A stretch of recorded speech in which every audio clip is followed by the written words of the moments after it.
Hi friends, இன்றைக்கி எங்கேன்னு பார்த்தீங்கன்னா கன்னியாகுமரியில் இருக்க முருகன் கோயில், வேல்முருகன் கோயில் தான் கிளம்பிட்டோம். இங்கேருந்து போகிறக்கு 1/2 ஆயிரும். போயிட்டு போகிற வழியில் பார்த்திங்கன்னா இது வந்து ராகவேந்திரர் கோயில். இது வியாழக்கிழமை மட்டும்தான் ரொம்ப ஸ்பெஷலாக இருக்கும். அதை தாண்டி நம்ம வந்தோம்னா இந்த பக்கம் சைடு நம்ம ஆஞ்சநேயர் வந்து இந்த மலையை எடுத்துகிட்டு போகிறப்போ கொஞ்சமாக சிந்தின மலையாக அது.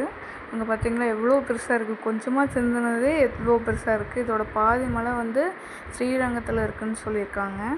இந்த மலையெல்லாம் தாண்டி தான் நாங்கள் அங்கே போயிட்டுருந்தோம். போகிற வழியில் தாமரைக்குளம் எல்லாமே சூப்பராக இருந்துச்சு. இந்த மலையில் வந்து இந்த ஓரத்தில் பார்த்திங்கன்னா ஒரு ஒயிட் கலரில் சின்ன கோயில் இருக்கும். இது கீழே தான் இருக்கும். படியும் இருக்குது. அதுக்கு போய் பார்த்துக்கலாம். நம்ம சாமி கும்பிட்டு ஆஞ்சநேயர் கோயில் தான் நினைக்கிறேன்.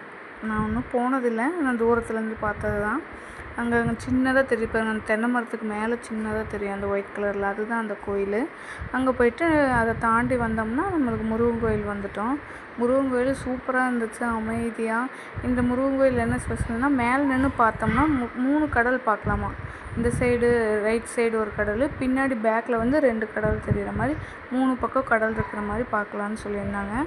போயிட்டு மேலே போனோம்னா அருள்மிகு வேல்முருகன் திருக்கோயில்னு முன்னாடியே போட்டிருந்து, இங்கே நம்ம படி ஏறி அந்த மேலே ஒரு கோபுரம் இருக்குல்ல, அதுக்கு முன்னாடி கூட செப்பல் விட்டுக்கலாம். இங்கே அது ஒன்றும் பிரச்சனை இல்லை, நம்ம கீழே விட்டுட்டு போனோன்னா. போகிறப்பவே நல்லா செல்ஃபி அது இதுன்னு எடுத்துகிட்டு அப்புறம் அங்கே மேலே போனோம். நாங்கள் போகிறப்ப தான் பூஜை அதுக்கப்புறம் தான் ஆச்சு. அதனால் இங்கேருந்து போயிட்டு அங்கே கடல்லாம் சுற்றி பார்க்கலாம் தெரியுதானு அப்படிங்கிறதுக்காக போயிட்டுருந்தோம். இந்த சைடு பார்த்திங்கன்னா மண்டபமெல்லாம் இருக்குது அந்த கோயிலுக்கு. உள்ளே போயிட்டு விநாயகரை கும்பிட்டு இந்த சைடு பார்த்திங்கன்னா உங்களுக்கு தெரியும் கடல், அந்த லாஸ்ட் அந்த மலைக்கு இந்த பக்கம் சைடு ஒரு கடல் தெரியும். இந்த சைடு வந்தோம்னா இந்த பக்கம் ஒரு கடல் தெரியும். அப்புறம் நம்ம படி ஏறுறப்ப ஃப்ரண்ட்லேயே முன்னாடி ஒரு கடல் தெரியும். இந்த தூரத்தில் எல்லாம் தூரமாக இருக்கனால சரியாக தெரியல. நான் ஒரு இதில் மட்டும் ஜூம் பண்ணி காட்டியிருக்கேன் பாருங்கள். இந்த லாஸ்டெல்லாம் கடல் தான்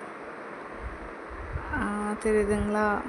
அதுக்கப்புறம் உள்ளே போய் முருகரை அவ்வளோ அழகாக ராஜ அலங்காரம் பண்ணியிருந்தாங்க. அழகாக இருந்தார். பார்த்துட்டு சாமி கும்பிட்டு வீட்டுக்கு கிளம்பிட்டோம். அப்புறம் போகிற வழியில் பார்த்திங்கன்னா ஐனிச்சக்கா இருந்தது. ஐனிச்சக்கா அந்த பலாப்பழத்தோட சின்ன பழமாக இருக்கும். அது உள்ளே பார்த்திங்கன்னா குட்டி குட்டியாக இருக்கும். இது டேஸ்ட்டு சூப்பராக இருக்கும். குட்டி குட்டியாக பலாப்பழம் மாதிரி தான் இருக்கும். உள்ளே கொட்டை அது அந்த அளவுக்கே இருக்கும். நீங்கள் சும்மா லைட்டாக அப்படியே சாப்பிட்ற மாதிரி தான் இருக்கும். டேஸ்ட்டு சூப்பராக இருக்குது, இனிப்பாக. 1 கிலோ வந்து 300 ரூபா அப்படி கணக்கு. நீங்கள் உங்களுக்கு 100 ரூபாய்க்கு பார்த்திங்கன்னா ஒரு 3 பழம் 150 ரூபாய்க்கு அந்த மாதிரி கிடைக்கும். இங்கே நாகர்கோவில் வந்தீங்கன்னா வாங்கி சாப்பிட்டு பாருங்கள். டேஸ்ட்டு சூப்பராக இருந்துச்சு. பாய், நெக்ஸ்ட் வீடியோவில் பார்க்கலாம். வீடியோ பிடிச்சிருந்தால் லைக் பண்ணுங்கள், ஷேர் பண்ணுங்கள், சப்ஸ்கிரைப் பண்ணுங்கள்.